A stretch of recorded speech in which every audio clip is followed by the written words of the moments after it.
Your intro.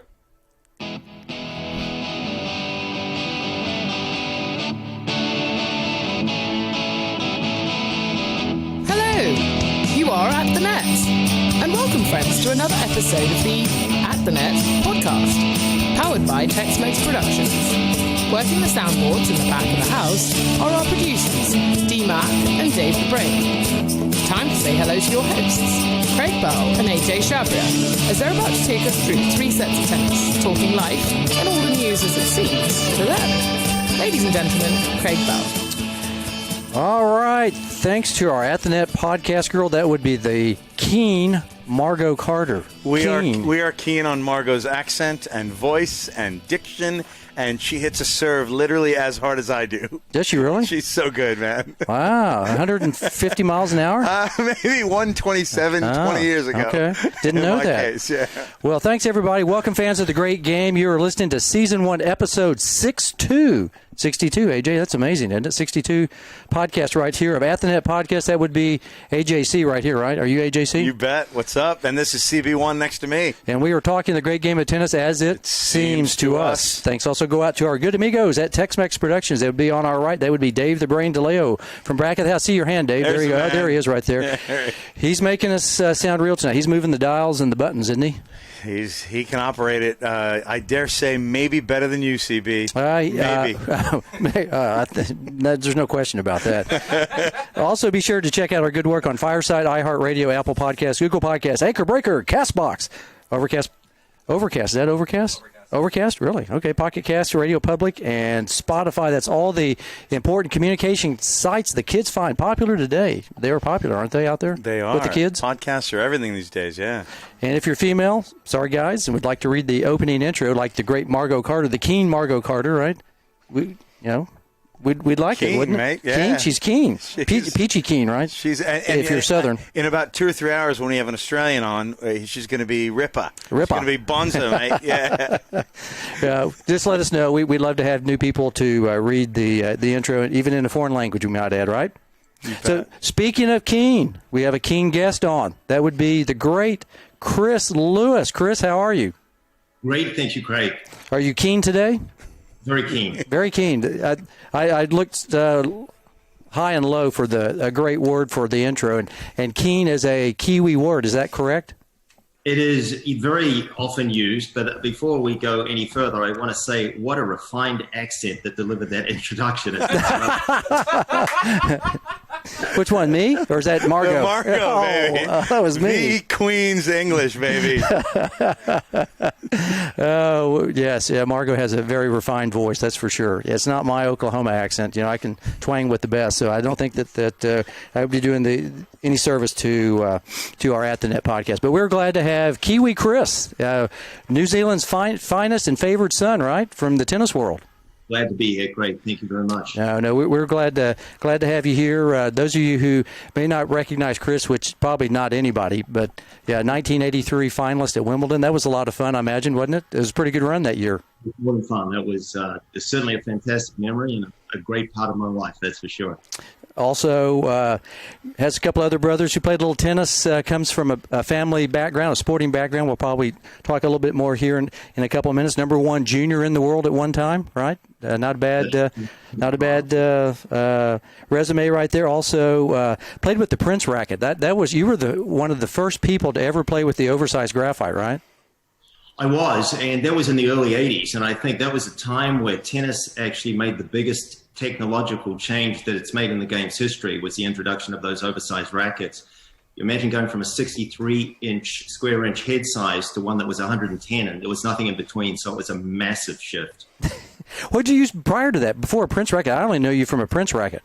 Yeah, no, I used a wooden Jack Kramer Pro Staff, which I had used predominantly through the first half of my career, and then I switched in 81 to the oversize. So I played half my career with the Kramer and half with the Prince oversize, initially with the Woody. And then after the year of that, because it was too big a jump to go straight to the graphite, I played with the graphite in 82. I started playing with the graphite. Did you ever play with the aluminum, the Prince Classic? No, I didn't. I never played with the Classic. A few of the guys did, but the only two I played was the Woody, and then I played with the grommetless graphite. You played with the Woody? I didn't realize that either. Yeah, it was too big a jump going from the power of the wood to the graphite. So I took the transitory step and played with the Woody for a year on the way through. Well, yeah, that's. I think as I was reading here that you were the first man in history to use a oversized racket to be in 4 Grand Slams. Is that correct? Yeah, I was certainly the first to be in a Grand Slam final. Pam Shriver was actually the first to win a Grand Slam title with the Prince. She won the U.S. Open with it a year or two before I got to the final of Wimbledon. I was the first male player to get the final of a Grand Slam with the oversized. So how did that come about? Did Howard Head come and talk to you, or did you seek them out? Because I spent a lot of my time with Australian players, Paul McNamee and Peter McNamara, and we were keeping an eye on things because the college players from the US had started to introduce them to the tour, and Paul thought he'd give the oversize a try, which he did, and we were taking a close interest in it. And because he began playing with it and played well with it, I gave it a try, and it was not an easy transition, I got to say. So in 1981, I took 6 weeks off at the beginning of the year, and I was playing 6 to 8 hours a day trying to make the switch and playing various opponents, trying to judge whether I was a better player with the old wooden racket or with the new graphite. And it was a real process, but it actually was a result of seeing players introduce it to the tour at a reasonably low level. But then it fascinated us. And also Ion Turiak was experimenting with it. Trey Wolke was having a look at it. Gene Mayer was having a look at it. Most of the guys, they just laughed at it. They just thought it was, a ridiculous curiosity. But 2 years later, nobody was laughing anymore. And if we may add, 5-6 years later, Sabatini, Agassi, and probably 40 people on the tours, on both tours. Oh, yeah, the transition was relatively quick. And then not only did you have the 110 square inch head size, all sorts of different head sizes began to be introduced, the 98 and the 100s, et cetera, in the 90s. So then everybody started experimenting, finding out what suited them best. So they were extraordinary times. And of course, you had that double strung racket. I don't know if you remember that at all in the 80s there or the late 70s, where Mike Fishback actually used it at the US Open and beat Stan Smith. And, a whole lot of laws were introduced determining the attributes of the racket, how big the head size could be, how long it could be, what strings you could use, et cetera, et cetera. So they were really, the times were fascinating. Yeah, were you one, as I was thinking about that racket, was it an easy transition between the Jack Kramer to the Prince, or did you? No, it was difficult because there was some advantages that the oversize gave you, but there were disadvantages as well. So the shots, which were easier, the overhead, for instance, with the oversize was dramatically easier. The serve was more powerful, but it was difficult to get to understand and manage the racket properly because the sweet spot was in a very different place from the wooden rackets, which were further away from your body. And my ground strokes, believe it or not, were actually worse with the oversize than they were with the wooden racket because I couldn't get I just didn't have the same control and feel, and I never really adapted to it properly in my whole second half of my career. But the volleys and the overhead and the net game, I think, more than offset the disadvantages or the detriment it had to my baseline game. So it was one of those on-balance decisions. It wasn't clear-cut. How tight did you string that? I'm just kind of interested. Were you up there in the 75, 80 pounds? Yeah, when I was playing with the wooden rackets, I was up around 70, 72 pounds. And you can imagine in those days, it sounds funny today to hear that sort of tension, but Borg, who was playing with the 63, 64-inch head size, he strung his rackets at 80. And he actually had a special lamination made in his Bancroft and his Donné rackets to support that tension. So you hear Bjorn playing, you hear the ping of that sound, 80 pounds and 63 square inches. Whereas today, generally speaking, it's around the high 40s, low 50s is the tension that you're playing with today with the polyester strings. So it's a completely different game. But yeah, I was playing it with 63, 64 square inches with tension of 70, 72 pounds. That's unheard of today. I mean, it's ridiculous. Yeah, people's arms might fall off. The other thing is too, Craig, when I was playing when I switched to the oversize, because of the string movement, I'd be breaking 4, 5, 6 rackets in a match. So it couldn't actually support the gut. I had to go to a synthetic gut and ended up using those string savers. So there were all sorts of issues that came with it. You play with a lot of topspin. The strings were literally breaking every 10 or 15 minutes. Did you ever play with Problin in there, Prince Problin? No, I did not. No, it was synthetic gut. It was, I was playing with VS primarily before that, and then I had to switch to synthetic gut because there wasn't anywhere near the selection. It was such a limited selection in those days. Yeah, that's we're going through all the technical type stuff, but fascinated also too. Growing up in New Zealand, what got you into tennis? Was it your parents? Was it grandma down the street? It was my parents. Was it?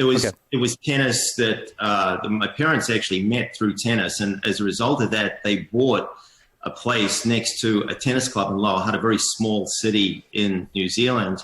And our backyard literally was the tennis court. So I would spend every waking minute that I wasn't at school on the weekends after school, I would be hanging out at the tennis courts with other kids in the street. And that's how I got into the game initially.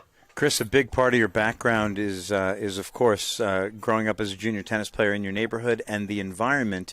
Either now or a bit later, we want to explore how valuable that environment was in fueling you and 4 other kids out of 8 in your neighborhood in Lower Hutt, right? Making it to the international levels. We've all read these books, Outliers, The Talent Code, Tipping Point, and they all describe this phenomenon. I can't help but think you're going to be a chapter in these books the next time they're written. And can you tell us a little bit about that and how you relate that to being a coach and an academy owner? Got a bit of a freeze here.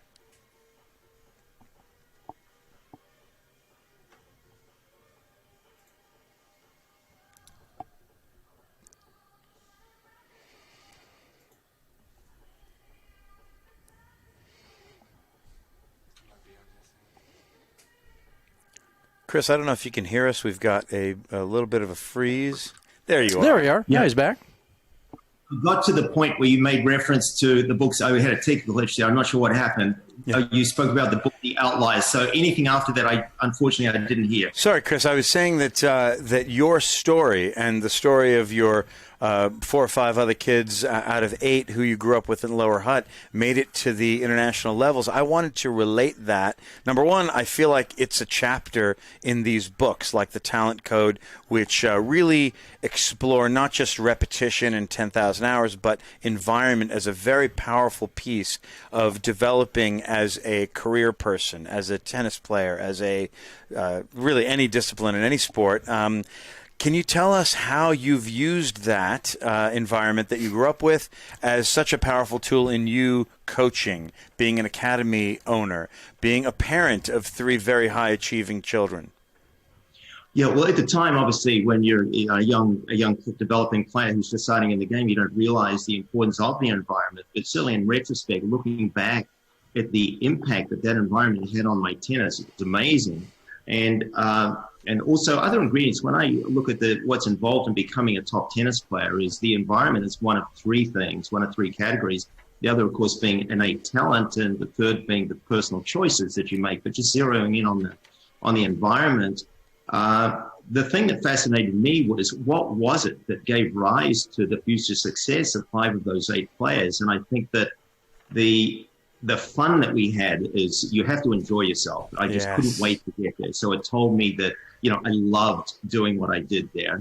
And number 2, the other thing about sport is the competitive nature of it. We were all competing and we're playing against one another, and it was motivational. So the essence for me was an environment that's both fun and competitive, and the 2 are highly interrelated. So I think that's, a great fundamental starting point that leads to future success. I can't overstate the importance of an environment, and to the extent also that if an environment is poor, and speaking of innate talent, you will ruin potential champions in a poor environment. Did you grow up playing other sports as a youngster there in Auckland? As you probably know, in New Zealand, the main sport there is rugby, and it's treated almost like a religion. And when I was at school, almost through my school days, right until the end of high school, I played rugby until the time I was 15.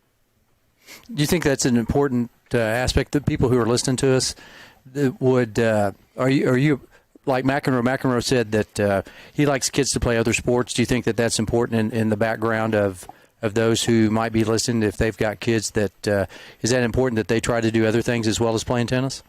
I think just as a general proposition, if you expose kids to a number of disciplines, and because you don't know what you like when you're younger, and I think if you expose kids to a number of disciplines, you're going to find out which discipline or disciplines the kids gravitate towards. And I think that's the only way to find out. And with me, for example, I sort of satisfied my curiosity by playing rugby to the point where I knew that I preferred tennis. Mm-hmm. Had I not played rugby, then I would always have wondered if I wanted to be a rugby player and not a tennis player, perhaps. And I think also, too, when you have a multi-sports approach, I think that what you learn in one sport, there's a crossover and it helps you in other sports. So I think that, I see that all the time here. I see players who are soccer players as well as tennis players. And invariably, those players who play soccer, their footwork on a tennis court is great.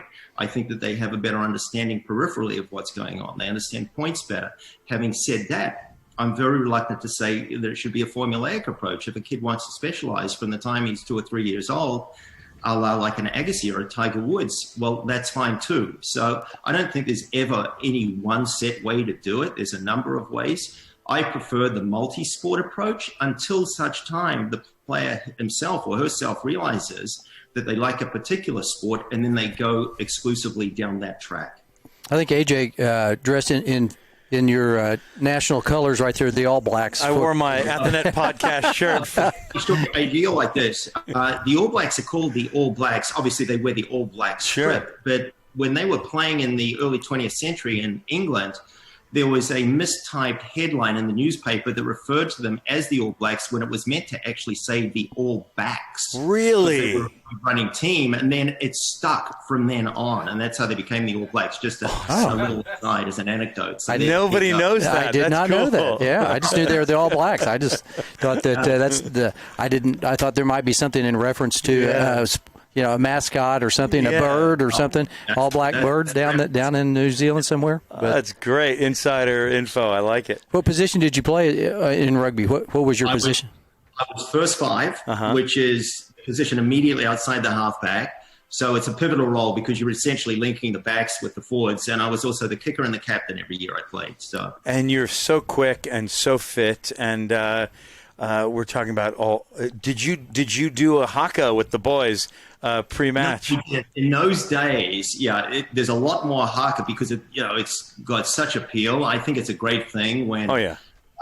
Prior to the games, you see the haka performed. I think it's really intimidating. I don't know if your viewers know, but the haka is actually a Maori war dance. Yeah. And it's just, brought onto the sporting field. I think it's a great spectacle. But no, we didn't, at school age, we weren't doing that then, but I think they probably do it now. There's a local high school here in the Dallas-Fort Worth area, Trinity Euless, that does the haka. They have a bunch of Polynesians that before an American high school football game, they do the haka. Polynesians, they're great rugby players, so full of talent, and it was a lot of fun. Awesome. Yeah, that would be very intimidating. I think we need to do a haka before a tennis match. I think. Like a college team, all 6 guys. That's right. Right there, scare everybody. But intimidating. But when did you realize, growing up, you were a good junior, obviously. When did you realize this might be something that you might do professionally? Was there a coach that said, hey, you're pretty good at this? I know that you were coached by Hopman and Roche. Did they mention, hey, Chris, you got a shot at this? Or was it something that it just came up on you and said, I'm just going to give it a try? Yeah, great question, Craig. No, it was a very specific point in my life that I can point to and say this is when I made the conscious decision to actually become a professional tennis player. And prior to that, I knew that I loved the game. I couldn't wait to get to the courts, as I mentioned before. I couldn't wait to play tournaments on the weekend. I was playing club tennis as a 9-year-old with, and here's a little aside, my first year of club tennis, my partner was 72 years old. There was a lot of interaction between juniors and seniors where I was growing up. And my partner, I was 9 and he was 72. And, it's interesting that you have a sport like tennis that you can unite people of such different ages, and they've got tennis in common, and we got on great. However, 2 years later, when I first started playing that club tennis, knowing that I loved it, I went to what was called the Benson and Hedges tournament. There's a politically incorrect sponsoring tennis. And I went along, and who was there but Tony Roach, Rod Laver, Billie Jean King, Pancho Gonzalez, you name it. And these were players that, because I love tennis so much, I'd been reading about, but I hadn't really given any thought to making tennis a career. However, when I saw them in the flesh as an 11-year-old, knowing that I loved the game, now realizing that this is something that I can do for a career, this was like a dream. And I made the conscious decision then to become a professional tennis player. I was going to give it a shot. So I was 11 years old when I made that decision, and it was a result of seeing the tennis greats that I'd to date just read about and seen on television, and the impact they had on me when I saw them in the flesh. That's when I decided it was going to be a career for me. Was there a lot of cross travel between New Zealand and Australia for you as a junior growing up? Did they come your way, or did you mostly go over to Sydney, Melbourne that way? We mostly went over to Sydney, Melbourne, because what happened was you get to the top of New Zealand, and the next obvious step, because New Zealand's so geographically isolated, you had to travel if you were going to further your career. And Australia was the first step. And at that stage of things, tennis was being ruled, or Australia was ruling the tennis world with that great Australian era of the Roaches and Lavers, etc., along with the US. So going to Australia was a huge deal. My first trip was when I was 13. I played in a 14 and under tournament. I was in the semi-finals, and it got rained out. We had to fly back to New Zealand, and I couldn't fly back to Australia to compete in the rest of the tournament. So it was extraordinarily disappointing. But that was my first foray into international tennis, was as a 13-year-old going to Sydney, Australia. Yeah, was that, did you say in Sydney? Sydney, yeah. Yeah. Did you play at the famed White City? I did, and loved White City. A couple of stories about White City and how fond memories I have. One was I made the final at the New South Wales Open, but this is, I think, a much more interesting story. I was working with Tony Roach in the early 80s and staying with Tony in a place called Turramurra in North Sydney. And just up the road, that other Australian great, Ken Rosewall, had a house. And Ken at that stage was in his early 40s, and I was mid-career, the height of my career. And Ken was always looking to practice. So we decided one day we were going to go along to White City, and we played on the centre court. So when Ken goes to White City, the red carpet gets rolled out, and he's treated like tennis royalty, which he is. So we start playing, and this is the first time I'd actually practiced with Ken before. Tony had set it up, and I'd always admired Ken. Obviously, he's just an all-time great. I watched him play the 74 Wimbledon final against Jimmy. And we're playing, and we play a couple of sets, and I think, oh, well, early 40s, that'll be it. And then Kenny says to me, would you like to play another set? And I said, gosh, I'd love to, Kenny. This is fantastic. So we play 3 and finish the 3rd, and then he says, oh, how about another one? I said, okay, well, let's play another one. So we play another one. That's 4. We finished that, and he says, oh, what about just another one? I said, 5. And then he played 7 sets. Come on. He was in his early 40s. We're on the center court at White City, and 7 sets later, Kenny said, oh, I think, that'll do. I had enough. Okay, Kenny. So, that just shows you the sort of mentality. That's just greatness.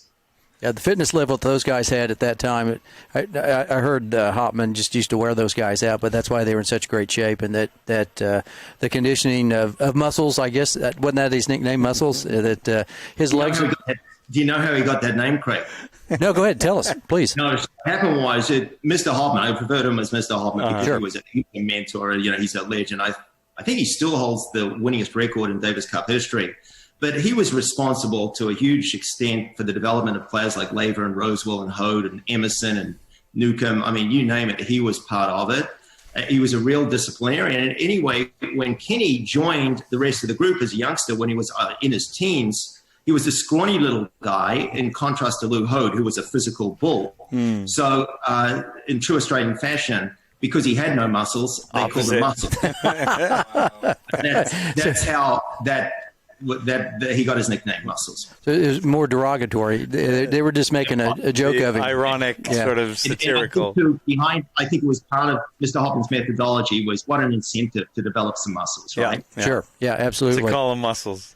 So you go on the pro tour. Did you find life easy? Was it were you out there by yourself mostly, or did you have a coach or traveling? Did you have a group, a team, so to speak, like they do now?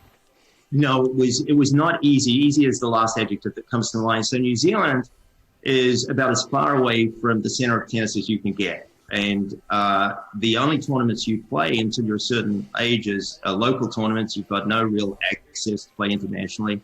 And then I had been to Australia a couple of times, but I hadn't ventured any further afield than that. So when I was 15, 16, it came time to explore the tennis world. I made my decision that that's what I wanted to do. So the first big trip that I made from New Zealand as a young 16-year-old was to England by myself.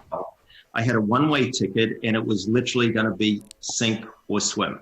There was no guarantee that I was going to make it. It was an uncertain future. All I had was a belief in myself and a certainty that I could make a career of it. So might have been naive, but a 16-year-old traveling the world by himself in a country as remote as New Zealand, I look back and sometimes I think, how did I do that? Did your mom and dad, were they in for this? Did they say, Chris, what are you doing? Or like, hey, no, Chris, go do it? No, they were split. My dad was all for it. And my mom, who was an academic, she was much more reluctant. And she did, though, give her full-blooded support to what I was doing. She respected my decision.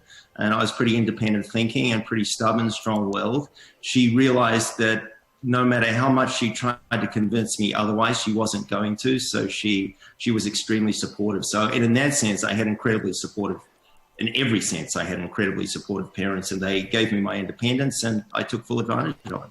Yeah, it sounds like it. That you've got to have some support, but that's interesting that you went over. You wouldn't think about doing that in today's world, sending somebody off by themselves. It seems like that for to go off and go, well, Chris, we'll see you later.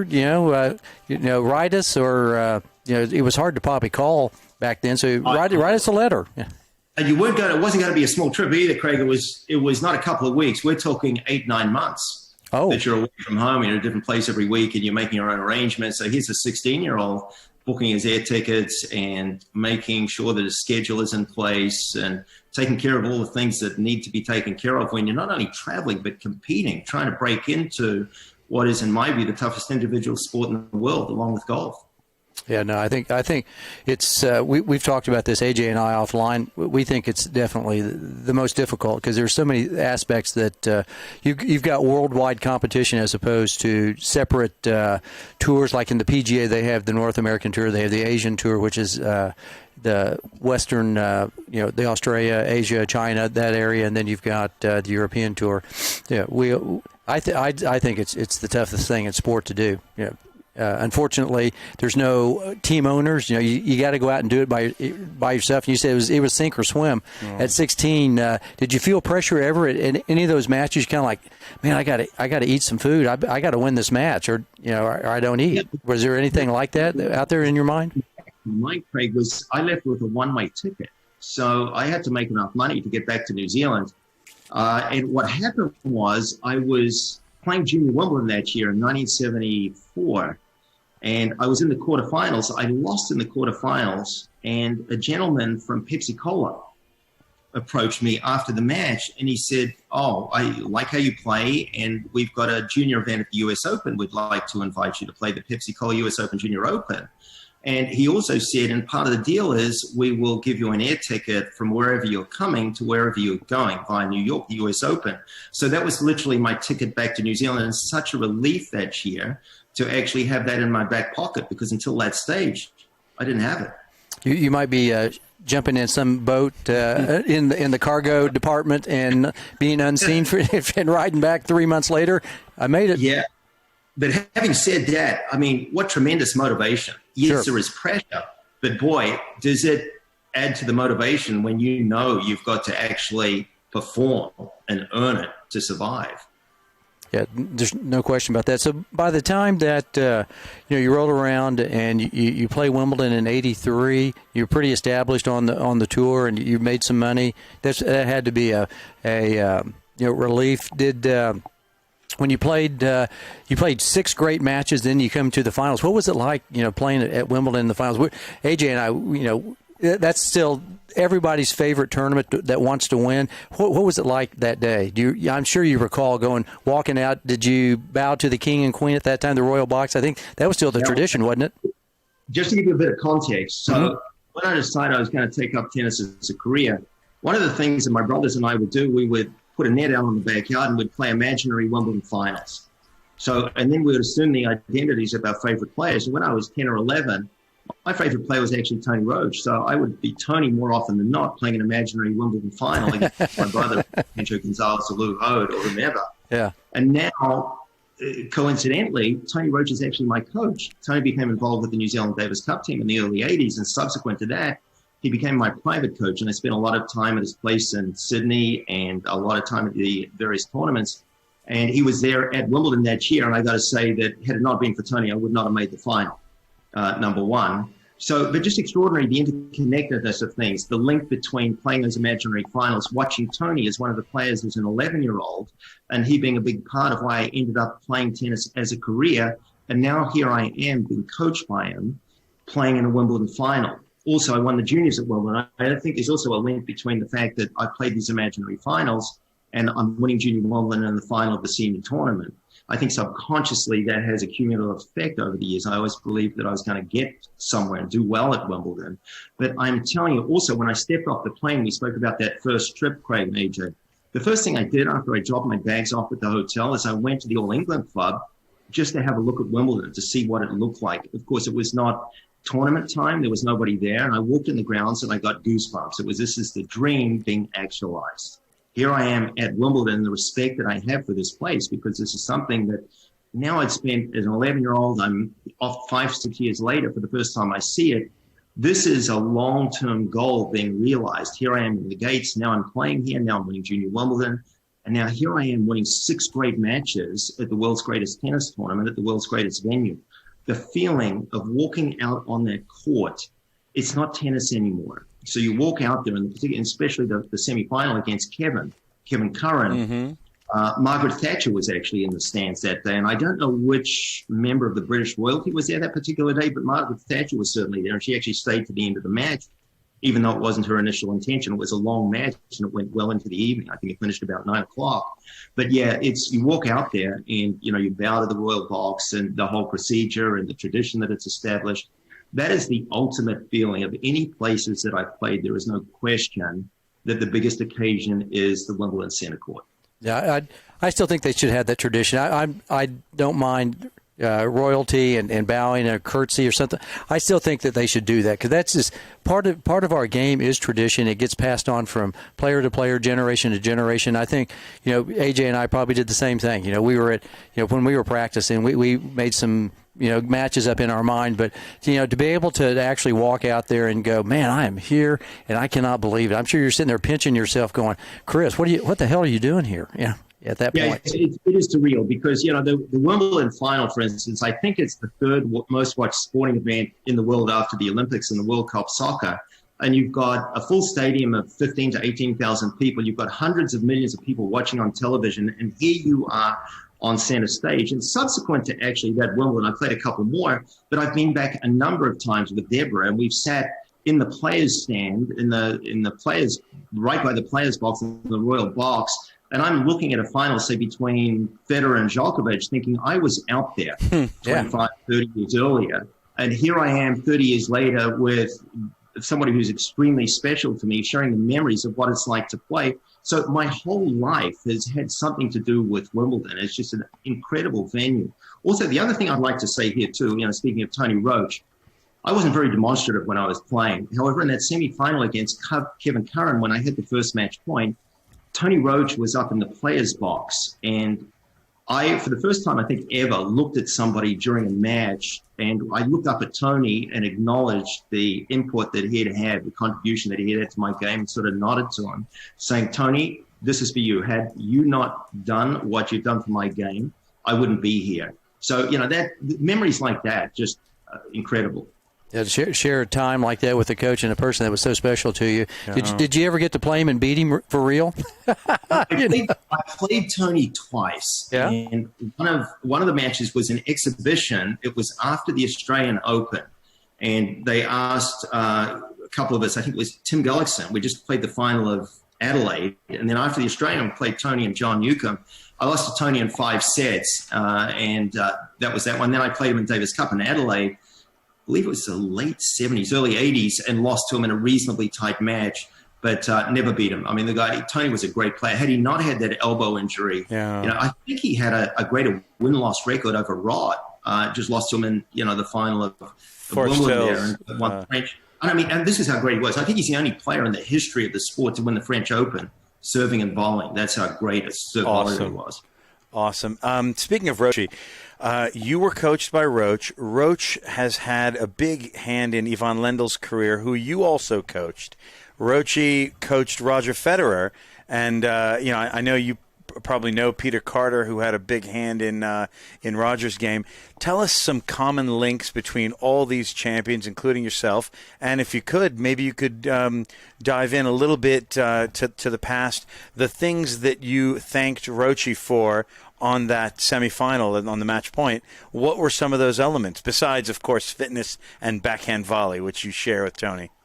Well, I think Tony, even though he came from an era where Harry Hopman was the architect and instrumental in a lot of the development of those great players, the camaraderie was also extraordinary. So unlike today, where it's much more isolated and everybody's got their own entourage and there's not much interaction amongst each group, in the days of Roach and Laver and Emerson, they were all good friends. They would all have dinner together. They would sit around and discuss the game, be students of the game, so that the knowledge they derived from those discussions, where they were learning firsthand from each other, was very different from relationships that you see today, where it's basically just the coach imparting information to the student. Those guys were discussing the game as students and as, they were tennis intellectuals. Mm-hmm. So the knowledge that Tony brought post-career, he wasn't someone who learned the game because it was spoon-fed to him.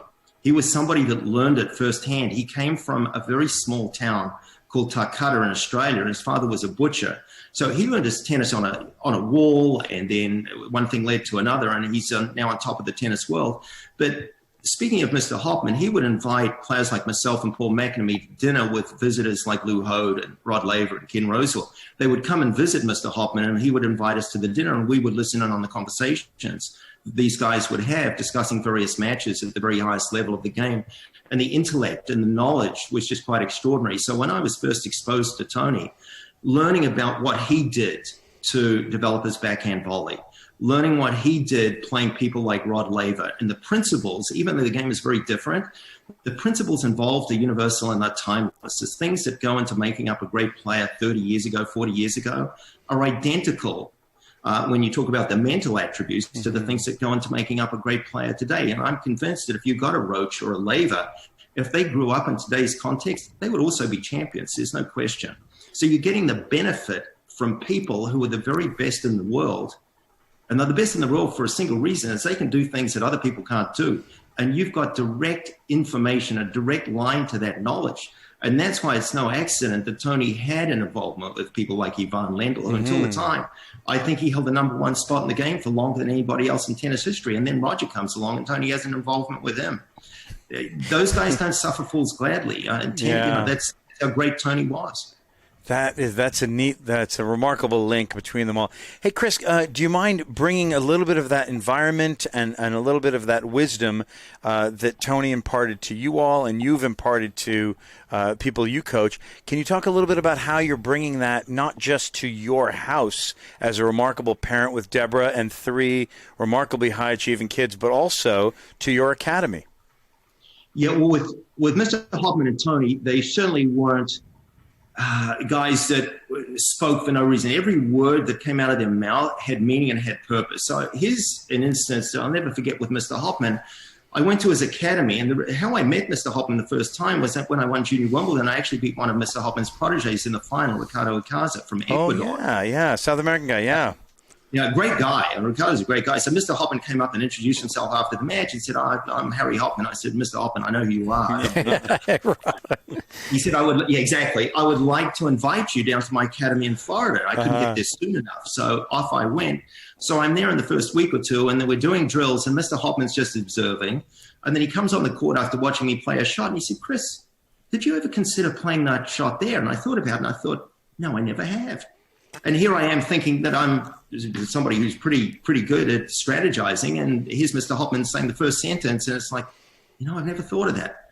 And those sort of things change your outlook because a new world would open up. And he was a sort of guy that he believed very much in rewarding hard work. And he was all about hard work. I think his distinguishing characteristic was he was a disciplinarian in a good sense who just absolutely insisted that you get in the best shape possible. But if you did, he rewarded you. And the forms of those rewards would be dinners with, as I say, all-time greats that would come and visit him as academy.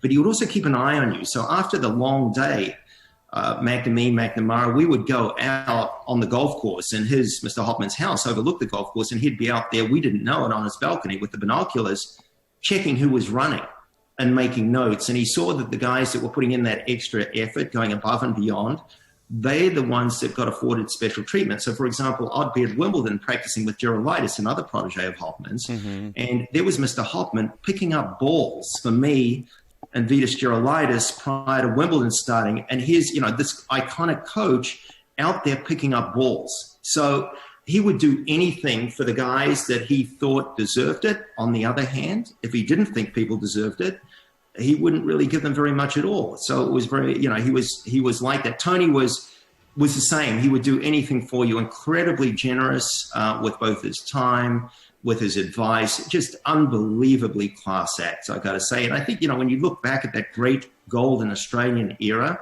every one of those guys still has tremendous respect in the tennis community. I mean, they were champions in every sense of the word. Yeah, no question about that. Shifting over to Davis Cup, I was just thinking about that. Would that be the second highlight of your career? Wimbledon being probably Wimbledon finals, but representing your country in the sport that you played, would that be probably the second highlight of your career? No, probably, certainly. And Davis Cup, when it came to those imaginary matches in the backyard on the grass there, Davis Cup finals were also a big part of it. And the highlight for me was making the semifinals in 1982. We beat Italy in the quarters in Italy, and the Italian team was Panatta and Berrizzuti, Bertolucci, three huge names in it. We were the underdogs by a million miles, but managed to beat them and get to the semis. And then we lost in Aix-en-Provence in France to Noah and LeConte. And we only went down 3-2. It went to a fifth match. But yeah, that would be the second highlight of my career for sure. I just want to make the distinction too, Craig and AJ, the difference between playing Davis Cup, a team event, and an individual tournament like Wimbledon is, yes, you've got expectations coming from a small country, particularly like New Zealand, and the support that I got from New Zealand during that Wimbledon event was just unbelievable. I think I received more, in those days, telegrams than any previous player in Wimbledon history. There were thousands of them. Support from New Zealand, which was one thing. Davis Cup was something else, though, because people would take losses personally. You were representing the country.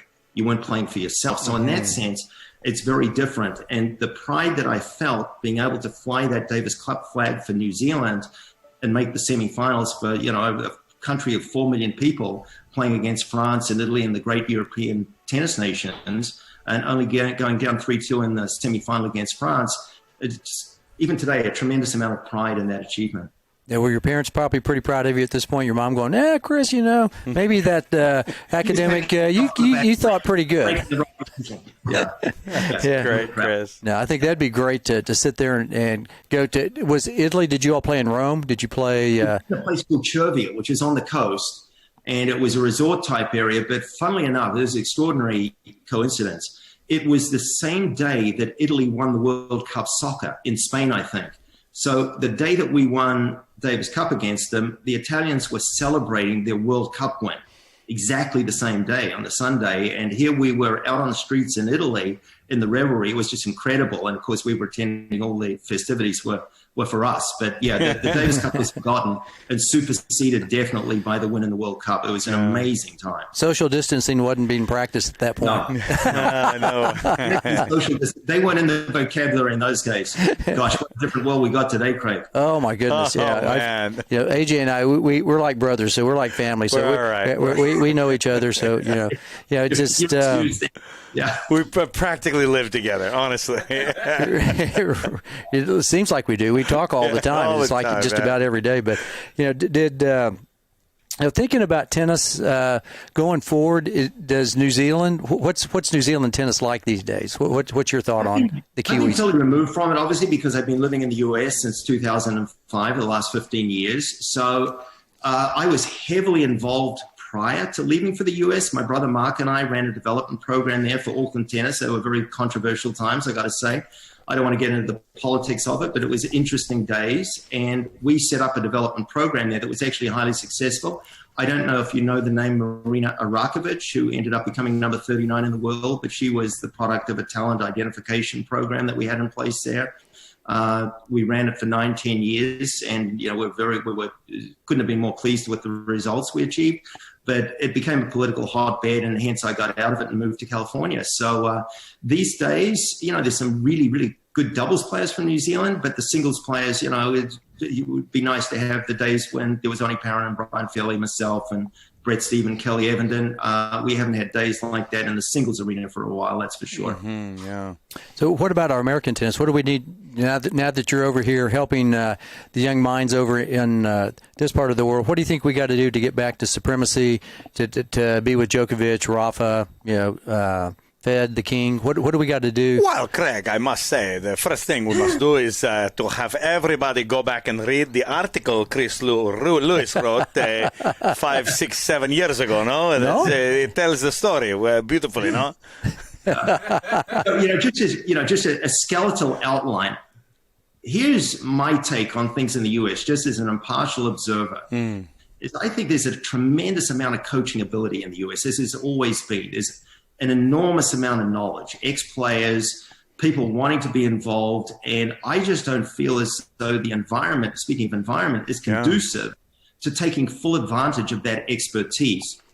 And this is not just applicable to the US. I think it's everywhere where you've got a national body that inserts itself into the development arena and it scoops the talent pool. So as a general proposition, if you've got a bunch of players who are doing well with particular coaches they're doing well with, I say it is much more productive if the national body came to those players and coaches. And the reason they are coming to them is because they're having tremendous success, and saying to them, not we would like to take your players and put them in our centralized pool. We would like to support what you're doing with them to get them to where you've got them to, continue with that and let it run its course. And I think it's a very, very different philosophy or a philosophical model than is currently in place. So I would like one where the coaching expertise is best taken advantage of rather than minimized, because I feel as though with national bodies, their divisiveness creates an us versus them mentality instead of everybody being in alignment. So that would be my suggestion, just as a fundamental philosophical change. Chris, I'm feeling like the Federation of Italy, Argentina, I feel like they read your article 7 years ago, and they espouse this philosophy of decentralized, smaller, central control. And yeah, if you have 4 courts and a brilliant couple of coaches, that's an academy. We're going to support that. And the part that I think you mentioned this in the article, maybe you could talk a little bit about it, but the part about having a lot of futures and challengers in your area, I think that's a big key. What do you think of that? And, in SoCal, we were talking about where you are in Irvine. I remember playing a few, not just money tournaments, but at the time they were called satellites. But this was that era. This was that time. And I don't think we have it anymore in the States. Yeah, I agree with every word that you said there, AJ, every single word. I think that the USTA, and to their credit, I have to say that they do a pretty damn good job with their tournament infrastructure. I think the US tournament infrastructure at junior level is good, notwithstanding some of the changes that they're recommending. Jury's out on that, probably a little negative towards it. However, as a general proposition, once again, I say that the tournament infrastructure that the USTA has put in place is great. And in Southern California, the number of options that you have available to you is certainly conducive to player development. So I'm all for it. I like it. Now, I think the same thinking could be applied to futures and challenges. If you had kids that were able to travel locally and gain points locally, it's far more preferable than having to travel to places like Egypt to get their points. And in that sense, you take a look at Spain when they introduced a Challenger Series, which was running, I think, pretty much 52 weeks of the year. Brazil did the same sort of thing. And I think that inevitably gives rise to players going up the rankings, building their confidence, getting out onto the main tour. So I think more thought does need to be given to a Challenger and Futures tournament schedule being put in place nationally for sure. So, yeah, I'm with you on that, AJ. Yeah, well, thanks. Let's. Should we move into our second set? Let's go second set. We want to talk a little bit about your current and future projects. I've been highly impressed, not just with your daughter's music, but your speech with her at the Kiwi Leadership Institute. My wife's from Long Beach, where the Spruce Goose used to be. Evidently, it's moved now, but you gave a massive speech to Americans, but also New Zealanders in SoCal, in the hangar where Howard Hughes kept his planes, and that speech was very moving for me and my son, and I'm going to share it with some others who I work with. But I'd love if you could talk a little bit about current and future projects, hopefully including that and the academy that you're working on. Well, I think as far as the environment goes, one of the great things about tennis or sport is that it does provide a microcosm for life. So when I look back and examine all the things that gave rise to any success I had, I think there's certain principles that you can derive from that. And as I said before, the environment is a huge part of any development of any skill, whatever that is. Uh-huh. So when it came to Geneva, and Nathan and Rochelle, my children, that as a parent and all the things that I learned as a player, I wanted to put in place an environment that was most likely to produce happiness for the kids. And for me, happiness is a result of achieving goals. Whatever those goals are, no matter how small or how big, goal achievement is what it's all about. It makes one happy in life. And you only need to take a look at a newborn baby that's crawling along the floor and sees an object out of its reach, how hard it strives to get to that object, and then the satisfaction on his or her face when he reaches the object. And I think there's a microcosm or a small example of goal setting and then goal achievement. So I think that applies in any discipline. So what I wanted to do with my own kids was give them opportunities and see what they liked, and to the extent they liked something would be the support that I would give them. But what I did with them was I impressed on them very early that it was important to find something that you liked, that you were passionate about. And then once you did, that it was important to set goals for yourself, and not short-term goals. I think goals as far into the future as possible, and then work your way backwards. So for example, in my own case, I wanted to do well at Wimbledon. So that was an 11-year-old. I was giving myself 15, 16 years to do that. And then I would work backwards and say, well, to get there, I need to be winning local tournaments first, and then I need to be doing well on the international junior circuit, et cetera, et cetera. And I just tried to give them the principles so that they could, formulate their own goals and pass on to them that it was goal setting and achievement of goals that would make them happy. But also at the same time, I did not want to be making those choices for them. So I wanted to make sure that they became independent, self-reliant,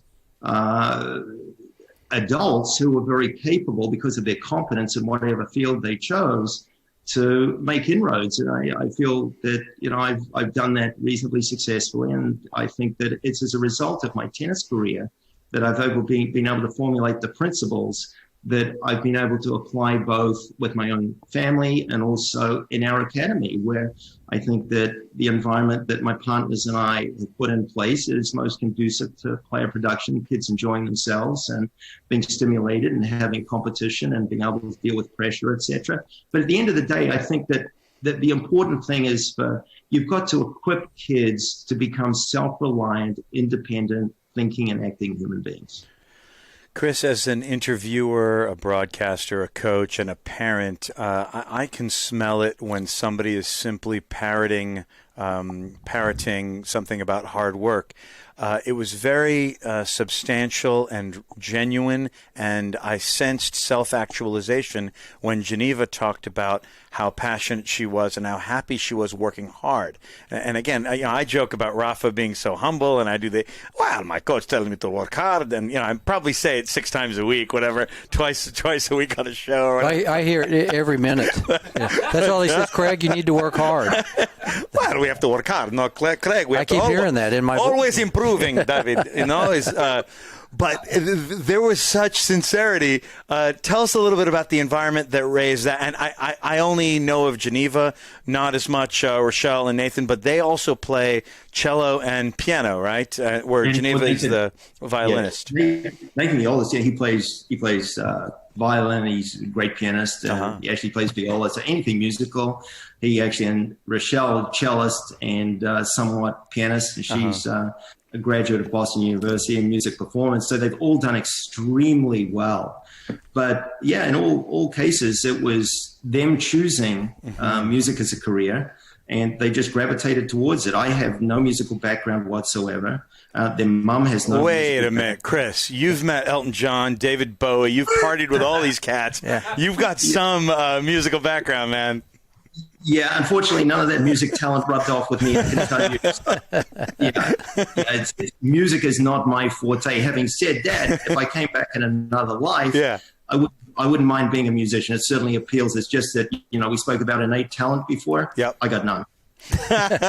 As a player, but you've got some as a rocker. I think you could play cowbell. We need more cowbell. More cowbell. You get there on stage. Hey, so how? I know we talked about environment, innate talent, the hard work, and the self-actualization that I sensed in that brief speech that Geneva gave on stage. Granted, she was also in her element. She could have probably frozen. She could have probably been too focused on, I'm about to play in front of people where Howard Hughes' playing used to be.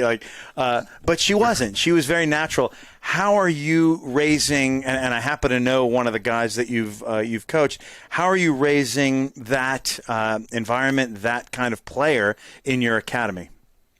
I think what I try and instill in young players is an attitude or an ethos of self-reliance. Yes. So when it comes to coaching, I don't spoon-feed. I try and make it collaborative, and I try and involve the player to a huge extent in the decision-making process. For example, it'll be along the lines of, what would you like to work on today? Would you like to work on the volleys, or would you like to work on your forehand or your backhand? So to me, it's all good. And I'll give a limited amount of options, but the player might choose. And in that way, he or she thinks, and it's true, is they are playing a major role in their own development. And when you have a player choosing what he or she wants to do, I invariably find that you get a much, much better contribution from that player rather than, Johnny, we're going to do this today. You're flying, Chris. You're flying in the face of the 13-week syllabus. You're flying in the face of the academy model, the national player development structure model. You are the opposite, and cheers, man. That's great. Thank you. I got to, just expand on that a little bit. I think it's the difference between, I think there are two fundamental coaching philosophies.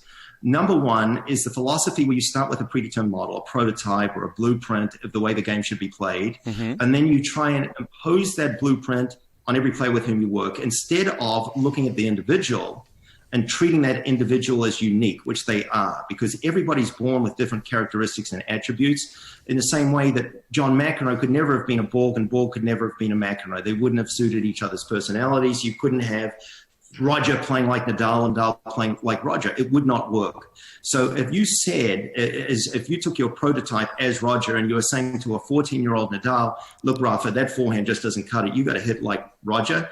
He would have quit. So that's one philosophy. And I think it tends to be the philosophies of centralized, homogenized systems where it's a one-size-fits-all coach by numbers approach, where the individual is ignored and the model is imposed. On the other hand, I like the coaches like Roach and Hopman who start with the individual, look at what they've got, and then they build to the extent it's possible on those attributes and then try and hit their ceiling of potential using what they've got instead of trying to clone them into something that they're not. So I think that you get coaches, either one or the other of those two philosophies, and you get programs that conform to one or the other of those philosophies. We certainly don't take the formulaic approach, the 13-week approach. We take the individualistic approach, and we try and customize our program to suit each individual who's unique. So real quick, where can people find you? Like if they want to get their kids involved or just come out to where you're teaching, coaching, where would that be? Craig, we're at Brymer Lewis Tennis, and you can look, you can Google us, and our website is much more compatible with a computer than with a phone, although you can get to us on the phone. But yeah, we've got a pretty sophisticated website, Brymer Lewis Tennis, and you can read all about us there. Okay, great. Yeah, Brymer, and that's Brymer. Lewis is Lewis, folks at home. Yep, those who want to be out in the Southern Cal area might want to come over and say hi to you, right? Good. We would love to. CB, you want to roll into the third set and have some fun? Yeah, real quick. Yeah, if Chris has a moment here, we would love to get to throw a few questions at you from the third set, some pop culture fun stuff. Would that be okay? Here we go. Get your popcorn ready. We're ready. We're getting ready because I did prep Chris about this just a little bit. Yeah. I had this idea about the best hair, and I see over his left shoulder there's a picture of him with the hair hitting a forehand volley, maybe reaching with the bandana. There it is, right there. Was that at Wimbledon? Yeah, that was at Wimbledon. Yes. Yeah. All right. So you're the number one seed in this best hair tournament we're going to run here on At the Net podcast. It's a good field, man. There's Johan, there's Vitas, there's Bjorn. Oh my gosh, there's stiff competition there with Gerolaitis in there. Yeah, Mark Kyle. Mark had great hair, and he like you. Vinny Van Patten in there. What's that? Vinny Van Patten, yes. Oh, Vinny Van Patten, that's right. Yes, he had good hair as well. Yeah, so we've got a 64 draw coming up. Oh, Yannick Noah. Had some good hair. Yeah. Would you say that you have to be the number one seed in there with the headband? Because I think you, Pat Cash. Sorry, repeat that. Flattery will get you everywhere. That's funny. Yeah, I told him I'm going to be in the wild card role right You're there. in, CB. You guys look alike, and you did the bandanas in college. Oh, yeah. I think we could be brothers from a different mother, basically. I think so, man. Yeah. But anyway, all right. Yeah, well, we're gonna do this. This is going to be a lot of fun. So people who are listening and just get ready for At the Net Podcast Best Hair Tournament. Yeah. We're going to do a draw, and Chris will be number one. We might have Johan as number 2 seed. Would that be okay? What's the competition? We had flying everywhere. God, that was a guy who knew his way around the court. That's for sure. Still does, I'm sure. Oh, that guy can fly. Yeah, he's remarkable. Oh yeah. Now just a little anecdote. I saw him play final of the Australian Open. He was playing Denton. And Denton was serving. He had a big serve, Steve. And Denton served a big serve to the ad side. Johan returned it. Steve served volleyed back behind him. And Johan was moving to the deuce side fast. He couldn't move his feet to get back to the backhand, so he dove in mid-flight with his body parallel to the ground. Come on. He flicked a backhand winner up the line in mid-air with his wrist. He was using, I think, one of those head competition rackets that weren't that maneuverable in my view. It might have been the red one. I can't remember. But it was certain shots that you remember as being, did I just see that? Well, that was so funny. Johan and I text sometimes, and when I told him Chris would be on the show, I said, "You got any questions?" And he said, "How did Chris lose that 5-setter at the 82 Australian Open to a third-rate serve volleyer? How was it?" And of course, he's talking about himself. He hasn't changed. Chris Lewis, first band you saw in concert.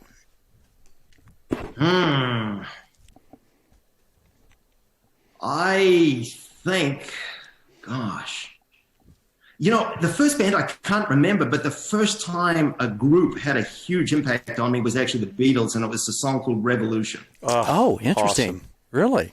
Yeah. I think it was the flip side. It might have been the flip side of Hey Jude. That was the first time that rock. Well, they weren't rockers, but pop was the first time I paid any attention to it. I was young. I mean, there was melodic singing, but also some screaming in Revolution and Hey Jude on the other side. Yeah, it was interesting. It was interesting. Yeah. If you could hear a band in concert, are you a concert guy? Do you like? We've had the passing. I'm pretty selective, but there was an era there when I was a teenager where the glam rockers certainly got my attention. The Bowies and the Blackberries, the music, and the Mott the Hooples, Lou Reed, Velvet Underground. They were my teenage years. And funnily enough, I would be serving. So I'd take the car. I had my license when I was 15. And after school, I'd drive to the courts and practice my serve. And I'd have one of those ghetto blaster things playing Bowie or T-Rex or Mug Bolan. And here I am years later having a conversation with guys like David Bowie. And I'm playing tennis with Elton John. It's unbelievable how things work out. Did you ever go to Van Halen? Like Eddie V, man, that guy was awesome. Not Van Halen, but Vitas, with whom I spent a ton of time. He was very close to Eddie Van Halen. It's certainly tragic that he passed away so young, but I didn't see Van Halen. Yeah, we'll give him a shout out into the entry in the best hair as well, because he had some good hair. Well deserved. EVH was awesome. All right, who's your favorite band? What do you listen to? What is on Chris Lewis's? I mean, as I said, it was glam rock when I was a teenager, and then it seeped into classical music. And the reason I listened to a lot of classical music was because I just thought that with the kids growing up, that I wanted to expose them to the best the world had to offer. And in terms of music, it was the Beethovens and the Mozarts and the Tchaikovskys. I thought that, that was music at the best time ever in human history. So I played a lot of it and got to love it. Opera, and now these days it's more like easily listening and just very, very relaxed stuff. So that's been my musical history. So if you're in a band, we had talked about this. I was waiting for this question to come back in the third set. You said you'd be interested in being in a band. So where are you in the lineup? Are you lead singer, lead guitarist, drummer, keyboards, bass guitarist? Or are you playing more cowbell? I think lead guitar would be my first choice. Oh, interesting. Lead guitarist. Yeah, we most people have said lead singer. We had one said that they would want to be in the back. That was a couple of weeks ago. Yeah. But lead. Want to be lead singer. You haven't heard my voice, guys. And I think if I had a voice, lead singer would certainly be a contender. But my voice, oh my God, no, it would be guitarist. No, you look like a front man. You look like a front man, especially with that picture. He's got the look. I see him also being. Oh yeah, you can be a lead guitarist, be a front man, be a lead guitarist. Yeah. I'll tell you something funny. I was at Vitas's place, and Vitas was a good friend. He had a recording studio in Sands Point at his home there that he built. He put in a recording studio. In that place, there were guys like Mick Jagger and Keith Richards and Springsteen and you name it in the rock world. They would go to his place. And he was there one day, and we were just having some fun, and Vitas was on the guitar. He said, Chris, why don't you take the mic? And I think it was with Cars' song, Rick Ocasek and Benjamin Orr. Yeah. He said, why don't you see? And I lasted about one phrase, and he said, yeah, probably not going to be a lead singer in our band. You can stand there and mouth it, kind of. You can lip sync, like, those two guys, I forget their names, the Milli Vanilli. Yeah, Milli Fab, Vanilli. Fab Morvan, yeah. I could just be the guy that wheeled out and did the lip syncing. First paid job. What did Chris Lewis do? Did he finally got a paycheck for? I've never had a paid job. You've never had a paid job? Unless you count tennis. Yeah, I've never actually had a paid job. Incredible. You didn't pump petrol in New Zealand? You didn't get out there? No? Petrol, no, nothing. It's always been either a prize money check or money that I've derived from being an entrepreneurial tennis coach. Well, there's nothing wrong with that. That's a pretty good gig. Favorite? Go ahead. Yep. What's the next one, Craig? No. You had a thought. Keep going. I want to hear your thought. Follow-up thought. No, I was just going to say that's not by accident. That's by design. I just like being my own boss. I've always felt that way, and I think it's the result of leaving home so early and always being responsible for my own decisions that it's just the way I like it. You never had a lemonade stand in Auckland or anything like that when you were like 11? Never did. Never did it. Favorite movie or TV show? What do you like to watch? Are you a watcher of television? Netflix? Look, when I have time, favorite movie comes to mind. One Flew Over the Cuckoo's Nest with Jack Nicholson. Yeah. Yes. Shawshank Redemption. Couple come to mind. Yeah, I've watched Shawshank Redemption here recently a couple of times. That's great. That's a great movie. I love watching that. Favorite meal, breakfast, lunch, or dinner? This is new to the rotation. Nobody knew about this. This is, are you a breakfast guy? Do you like lunch, dinner? What's your favorite? Deborah. What's that? Dinner with Deborah. Dinner with Deborah. Yes. Dinner with Deborah. Wonderful. Yes, good answer there. Yeah. All right. Now, if we were at a dinner party, we'd know we'd be invited to this soiree. 4 people besides, actually, what Deborah's invited to, we know that. Who's on the Mount Rushmore of dinner guests for Chris Lewis at the Lewis Casa, maybe, or wherever? Well, that's an interesting one. So I think with today's political landscape, what would be interesting would be to listen to a dinner discussion, say, between JFK and Ronald Reagan, where they were discussing the respective merits and abilities of the current contenders Donald Trump and Joe Biden. I think that was an interesting discussion to listen Boy, to. they got to be turning over their graves, both of them. Or sitting there going, I'm not being political. I'm pretty apolitical, but that's... I'm not getting political at all, but I think that would be a fascinating political discussion between these two guys. You know, they're both so Hollywood, and they would make fun of these guys, and they wouldn't be afraid. They're so good. Kennedy and Reagan, you can't top those guys. Yeah, I mean, talk about presidential qualities. Reagan's inspirational speeches and the motivation that he provided, and you got JFK with the way he handled that Cuban crisis. I mean, you're talking about real presidential material, aren't you? Yeah, they're two awesome individuals. A couple other people come to mind? Anybody else? Maybe from Mozart, Beethoven? Well, apart from you two guys, and certainly Deborah, but maybe a couple of the rockers, the Bowies and the Mark Bolans and Ian Hunter, and I think quite interesting listening to them and how they developed into the stars they turned out into. Well, you go back further afield, and I mentioned the composers. Can you imagine listening to a conversation between Beethoven and Mozart, for instance, or Mozart and Tchaikovsky?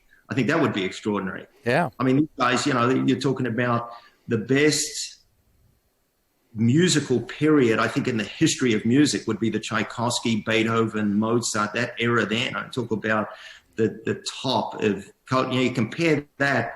And I'm not being facetious here, but a Beethoven work and a Tchaikovsky work versus, say, hip hop. Yeah. Which one, merits more acclaim. You get Kanye talking with them, maybe? Yeah, I mean, Chris, I think they would have file shared some beats. Like Rachmaninoff would have been like, "Yo, I put this piano track down for you, Wolfgang. You can use this one. You can cop this one. We're doing a collab from Germany to Moscow." Just out of curiosity, guys, if you had a choice, if we restricted it to tennis, who would you choose to have as an interview subject or joining you on the podcast if you picked a couple of tennis guys or girls? Who would be your first choice? I would love to have Mr. Hopman. When you said Harry Hopman, and that he was my guy. I was going down to Florida from Oklahoma City. That was one of my. I'm going to Hopman's. I thought, man, that would be so interesting because here's a guy that I knew about from Oklahoma City, reading in the back of Tennis magazine. I mean, tennis was in Oklahoma City was not the epicenter like Auckland, New Zealand. I felt like I was way out in the remote wilderness, but I always wanted to go to Hopman. I think Harry Hopman, Mr. Hopman, would be a fascinating guest to talk to, just how he saw the game of tennis, all the great people that he promoted. I mean, the Australian teams. I mean, that guy, Nick Bollettieri with him would be an interesting conversation. Those two guys for me. What about you, AJ? Yeah, I'm going to go for sure Tony Roach. I basically worshiped the guy the way he played doubles, and I was only maybe 10 or 11 years old, and I saw him at the U.S. Open a little bit. But at that time, he's probably just playing doubles or on his way down. But another one would be Bill Tilden. He had a weird life and a strange personality, but he was so technical as a player and a coach. And sometimes, sort of like when Muscles Rosewall played against you in his 40s, Tilden was actually still good. So he's invited to this, if he posthumously, because I want to know what makes that strange guy tick, but also the brilliant coaching mind and player mind and the analytical mind. And I also am passionate about this is how he would take 6 weeks off and work on his this or a slice backhand or that serve or something. And we're not seeing that as much these days. Didn't he do that with his backhand? I remember reading. He was missing part of a finger, too. Yeah. That's pretty crazy. Yeah, and just took like 3 months off and said, I'm going to hit a over-the-top backhand kind of deal. It's sort of like what Nick Faldo did in golf before he became number one. He took a hiatus and he developed his stroke, and I don't know, it was months. And then he came back and made it to number one. And as you say, there was a lot more of that then than there is now. On the other hand, I have a feeling Roger is doing that. I kind of hope he is, Yeah. And I believe Rafa did that. I believe Djokovic did that at some point. What about Andy Murray?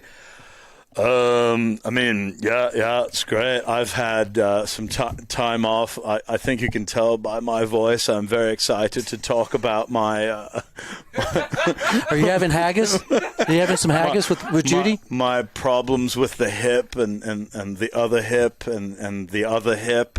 It's been great, yeah. And your buddy Nicky Kiggs, what's he up to? What's he doing down there down in Australia? Mate, I mean, I'm just living my best life, mate. You call yourself a journalist? Piss off. Next question. Yeah. East Coast, West Coast. Chris Lewis, East Coast, West Coast. Draw. Except West Coast. Tipping in favor of the West Coast because of the weather, but I like both, I got to say. Yeah. I lived in New York for 6 months and loved it. But these days, California is no complaints whatsoever. I love the tennis community here, the weather. It's so compatible with what I'm doing. Yeah. So slightly in favor these days of West Coast, but I love the East Coast too. This is going to be a tough one now. Mountains or beach? Draw. Draw. He grew up with both. I know. In New Zealand, and he lives in California. He's got. You know, if you haven't been down there, one of the good things is it's so small geographically. You can actually be in the mountains and 20 minutes later be at the beach. So I like both, but as far as the beach goes, I prefer looking at it than being on the sand. And as far as the mountains go, I prefer looking at them than being in the snow. Mm-hmm. So visually, about probably the water slightly ahead, but snow-capped mountains are beautiful as well. Yeah.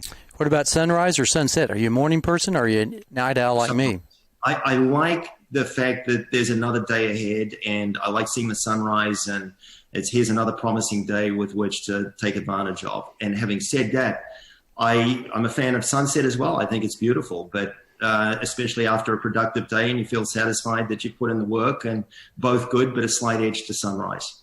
Favorite season? Are you a summer person, fall, winter, spring? What do you like? No, I'm hot weather. I like the hot weather. So spring a close second, and then fall, and then winter is my least favorite month. Favorite holiday? What do you like holiday-wise? Are you Christmas, Thanksgiving, Halloween? Christmas. I like great memories of Christmas when I was growing up. I got great memories today. For me, it's Christmas. So are you a fan of the Christmas like in the Southern Hemisphere or the Northern Hemisphere? That's the second part of this. Do you like the white Christmas like we have typically, or theoretically colder, or more the warmer one down where you're from? Funnily enough, because I always associate Christmas with the warm weather because that's how I grew up. But I think visually and aesthetically and romantically, I think the cold Christmas, the traditional Christmas, has more appeal, even though maybe I only spent 1 or 2 Christmases in the really cold weather. Yeah. Did you like the snow? I mean, did you like that tradition?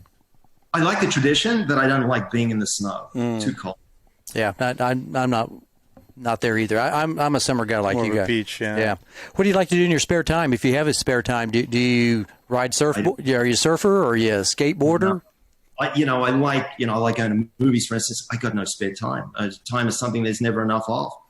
Yeah, no, that's not a lot of that. Just talking to podcasts to a couple of old guys like us, right? No, this is fun, but also too with the pandemic and the 3-month hiatus that we took, like particularly now getting the business back to where it belonged. We were decimated by the lockdown. So, it's tough. And my partner, for instance, he's been at a particular venue for 30 years. It's still locked down. So really? I'm using every spare minute I can to try and get things back to where I think they should be, and have managed to do that successfully. But, spare time is something that I haven't got enough of, that's for sure. Are you a fan of indoor or outdoor tennis? We're rounding the corner now. We're going into the stretch. We're going to bring this back to some tennis stuff and figure out what you get the guests to know a little bit more about you tennis-wise. Indoor or outdoor tennis? Definitely outdoor, because I think there are a lot more variables, and I think you can use those variables to your advantage by assessing them accurately and then using them, while the other guy tends to quite often be annoyed by them. A lot of guys like the indoors because, to me, I find it more sterile. I prefer the variables without it, like hurricane, obviously, but I like having to deal with the sun. I like having to deal with a little bit of wind and using that to my advantage. So definitely outdoors. Favorite surface, and as a follow-up to that, hard grass, clay, wood, basketball, synthetic? Grass, yeah, definitely, I favor grass. Having said that, it's contrasting surface clay I quite like as well. I just like the feeling of the natural surface under my feet, and I quite enjoy playing on clay as well.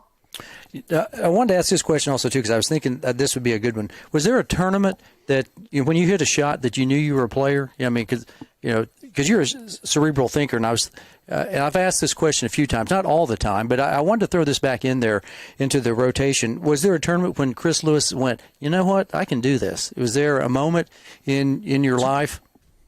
Yeah, and I think this is, any players who are listening or any aspiring players who are listening, for me, 2 matches stand out. Number one, as a 15-year-old, I had my first win against an accomplished player by New Zealand standards anyway. So it was, as a teenager, 15 years old, beating an adult who was a genuinely good player by New Zealand standards. And I thought then, with all the improvement that lies ahead, and if I can beat a guy this good now, that certainly is enough evidence to suggest that there's a career ahead of me. That was number one. And then when I was 18, I started beating players who were ranked in the top 100. And that also is a huge threshold or milestone, because you've now got the evidence that tells you belong in the top 100, even though you're not ranked there yet. And then the next one is you start beating guys in the top 10. And then you see the evidence. I'm not a guy that, is a blind optimist or a guy that believes in positive thinking without any evidence to support it.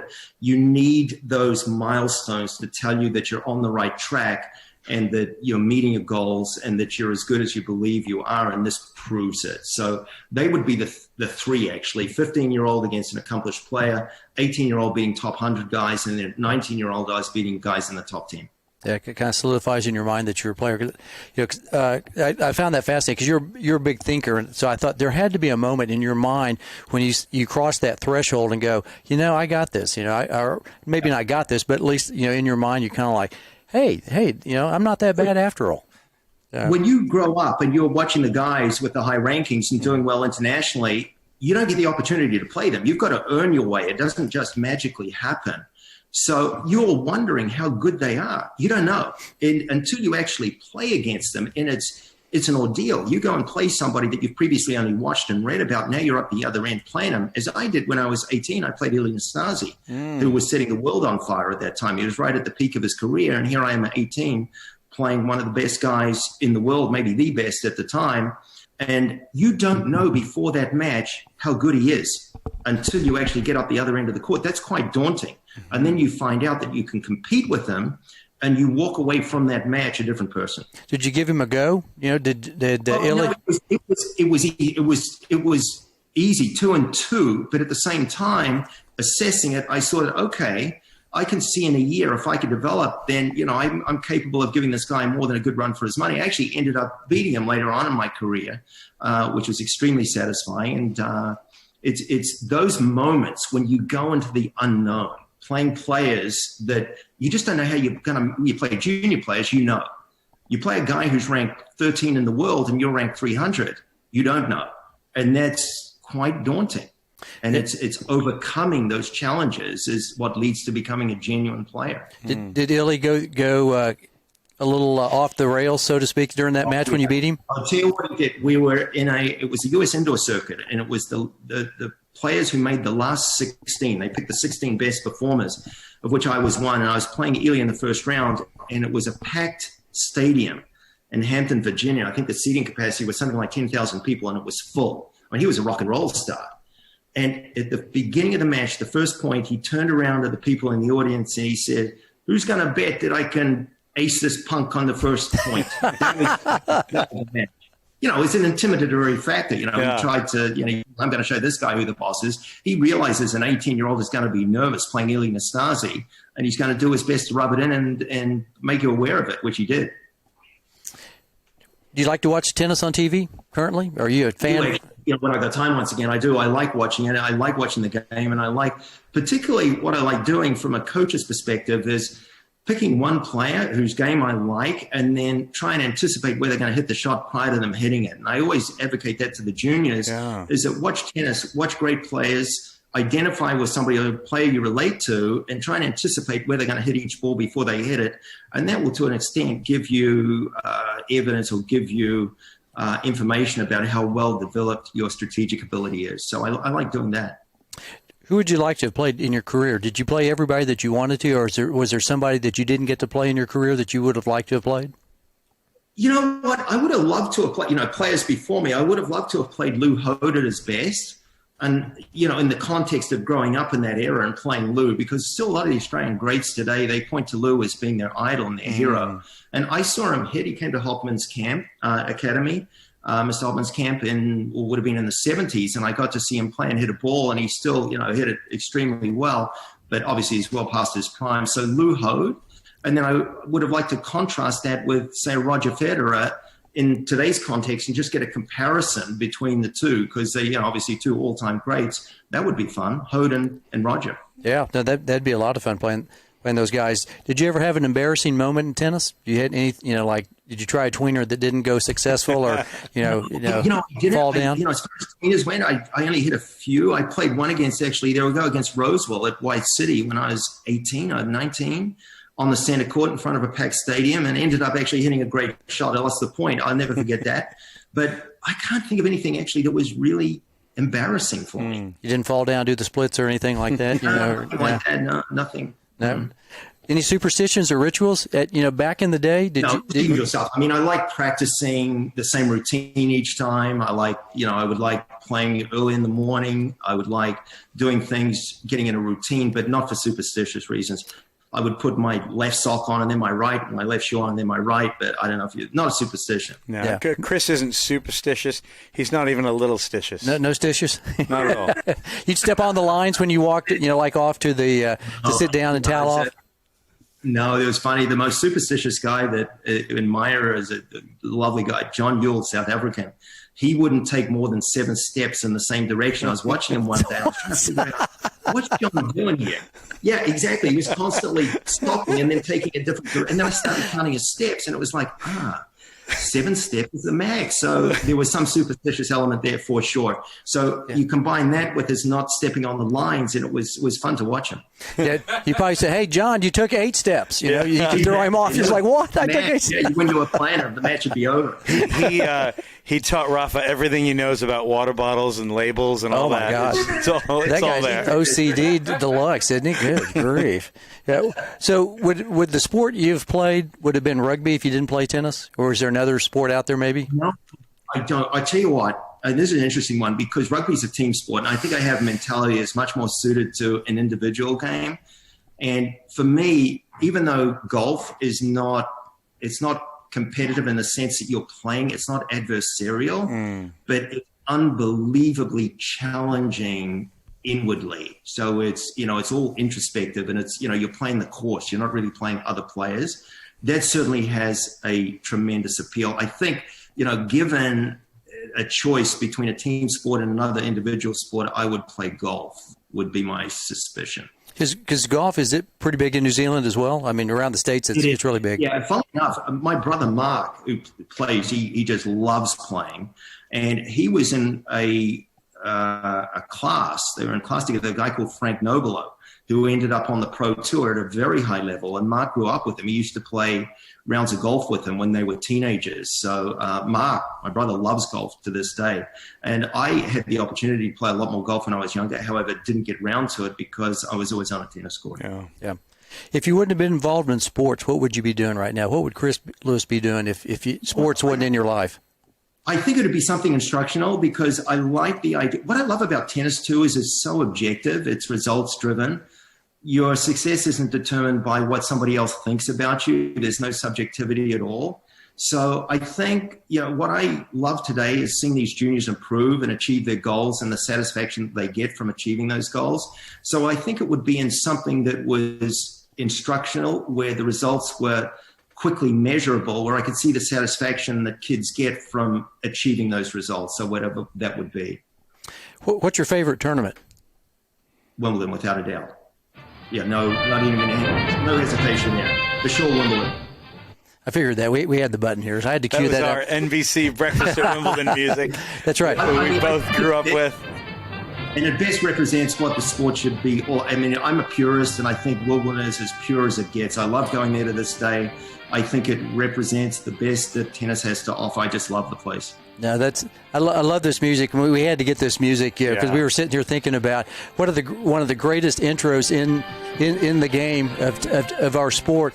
Breakfast at Wimbledon, there's nothing better than listening to Dick Enberg, talk, and Bud Collins and the group. I mean, I still think to this day, I'm like, oh my gosh, what great memories from the 70s and the 80s. Just hearing that breakfast at Wimbledon, that dun dun dun dun dun dun dun. It's very classical sounding. I'm sure it's the London Philharmonic or somebody who's playing good. that. Yeah, I'm sure it is. Last question. All right, if you were the commissioner of the great game, and we always like to end on this question because we've taken a lot of your time. We've been an hour and a half with you, and we appreciate it. Great, Chris. This has been awesome. If you could wave the magic wand for the great game, is there a change or changes that Chris Lewis would like to see, the great game, or just you like it the way it is? It's up to you. You've got the magic wand. You put me on the spot here, but look, in today's world, what I'm seeing is there's such unbelievable divisiveness everywhere you look, tennis included. I mentioned before that sport is a microcosm for life.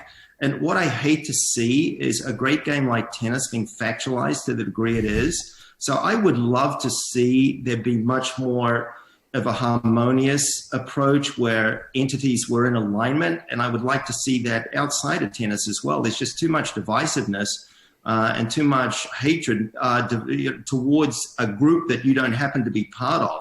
So as a general proposition, I'd like to see harmony and alignment with the bodies, the powers get together and discuss a much more aligned approach so there isn't all this divisiveness and factionalism. I hate it.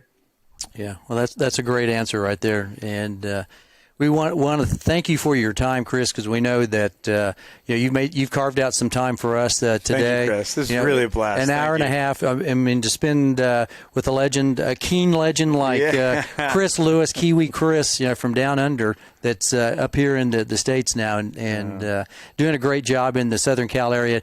Boy, I wish I was out there. I'd come take a lesson. I'm fired up just listening to Chris. I'm like, I want to get the goals going. I'm 60. Chris, do I still have it? No, you don't look 60. Oh, no. I got to tell you, if you've enjoyed this half as much as I have, then, it's been a triumph. And I would love to have you out here, and anything I can do to help ever, please. And maybe let's do this again at some stage. Oh, we'd love to. There's more questions we have. Trust us. We've got more stuff. We could go longer, but we got to do. Let's do Chris Lewis Part 2 maybe. Oh yeah. During Auckland or Oz Open or something coming up. Yes. No, we'd love to get your insight January. on maybe some future. Once tennis is back to its normal day and normal time, then to get your insight on some of the slams and what people are thinking, who your picks are for the coming. Maybe in 2021 when the world gets back to normal. We have Wimbledon. It'd be good to hear your Wimbledon choice, to have the great Chris Lewis with us. I just actually got an email from Wimbledon the other day. This just shows you how serious this pandemic is. They were just talking about their approach next year already. We're in October and they're talking about next July. And they said there's three scenarios. Number one is where we have no spectators, basically no participation at all. And number two is we have limited participation with the spectators. Or number three, we have full. And it was speaking about that would be determined by government regulation and policy. So here we are in October already talking about the possibility of having empty stadiums at Wimbledon next year. And that's incredible. Hopefully that won't happen. But boy, has the world changed. Yeah. Unreal. Right, in the last 9 months. I was down at the Australian Open this year. That's right. And I was like, man, what a great time. I like the Oz Open. And then a month later, it was complete lockdown. Yeah, we were actually doing the show on a Sunday night when the moment we logged off, there was the news that Indian Wells had canceled. I was on court when I heard that, and I'm thinking, oh my gosh, that may be a little bit premature. Yeah. But it turned out it wasn't, and it was a shock to me to hear that. And I thought it might be just a one-off, and they're being a little cautious. Sure wasn't the case. Yeah, well, we'll definitely have you back. Hopefully, sometime in the very, very near future, before Wimbledon, whatever Wimbledon. For sure. That's way in late June, July. We'd love to have you back if you would join us again. Do it from, hopefully, maybe do one from London or something. Yeah. Oh, that'd be awesome. Yeah, Good call. Maybe from intro. Yeah. Do you have a locker? In Wimbledon still? Do they still? Speaking of lockers, there's a protocol there where you get a locker the first year you're in. They had two locker rooms when I was playing, a gentleman's A and a gentleman B. And I was in gentleman's A, and you pick your locker, and that becomes your locker for the rest of your career there. So, yeah, mine was sort of third one up and right in the middle of the locker room. So Awesome. Yeah. Oh, that'd be nice too to say that. And you're still a member, right? I think once you get to the finals? I'm a member of the Last Eight Club. There's a hierarchy. If you win, you become a member of the All England Club, and if you get to the quarterfinals of the singles or the semis of the doubles or mixed, you become a Last Eight Club member, and it comes with certain benefits. There's a dedicated area that you go to when you visit the tournament, and you can use the transport, and you get special privileges. It's a fantastic concept, and I just love being part of it. Yeah, they do it right there at Wimbledon. That's why it's the granddaddy of all the tournaments. Everybody, it's such a unique surface that, I mean, we don't play on it for, 6 months, or 6 weeks out of the year, but everybody wants to win Wimbledon. That's the tournament I think everybody wants to be at. That's why I was really fascinated to hear your take on, walking out there in 1983 playing McEnroe in the finals and just probably going, wow, this is unbelievable that, probably, 10 years before that, maybe 12 years before that, you were playing imaginary matches, in your backyard, playing Wimbledon. Exactly, and that's you're in the room. There's a little waiting room that you spend 5-10 minutes in before you go into the center court. You're in there with John, with your fellow finalists, and it was deadly silence. But they're all the sorts of thoughts that you're having prior to the match. It's contemplative, and you're thinking about the upcoming match and the strategy, but also what has led to this. And you're taking every second. It's like things go in slow motion. It's an incredible time of my life. Yeah, that's just awesome to be able to talk to somebody like Chris and get his thoughts on the game. But Chris, one more time before we go, tell us where everybody can find you and information-wise that want to contact you. BrymerLewisTennis.com. That's BrymerLewisTennis, tennis.com. And I suggest going on a computer and not a phone, and you can read all about us there and get in touch with us. There we go. Well, thank you very much, Chris. We've had a tremendous time, an hour and 38 minutes with you, and we know that you don't have much time, but that's very valued and treasured time for AJC and the Brain and I. So thank you very much. You go have a wonderful dinner with Deborah and the fam, and take care, Chris. Thank you, and you guys have a great time as well, and it's been an absolute blast. Thank you. Thank you very much. Chris. So, all right, we'll get. Oh, we got the exit music here. Here we go. We'll cue up Jimmy Campbell here in just a second. There we go. All right, everybody. Thanks for listening to Season 1, Episode 62 of At the Net Podcast. Join us in a couple of minutes, and we'll be talking with Phil Lancaster. We're going to do this again. We got a double header. Yeah. Also, join us Wednesday evenings at 8 p.m. on our ATN Instagram page, right? That's right. That's called Tennis Shorts. We have a fun, interesting take AJC and I do with each other. We do 2 legs of the short, right? That's right. 2 legs, 2 questions. A lot of fun, about an hour, and definitely join us Wednesday nights, Instagram. Yeah, because AJ always says, what's in Craig Bell's shorts, which it's like, oh. Inside CB's shorts. There ain't much there, let me tell you. And lastly, be sure to tell a friend or friends, as we like your peeps, and hopefully they'll like us. And that's the tennis news as it seems to us. Come back and check us out in about an hour and a half on with Phil Lancaster here on the page. So good night, good night.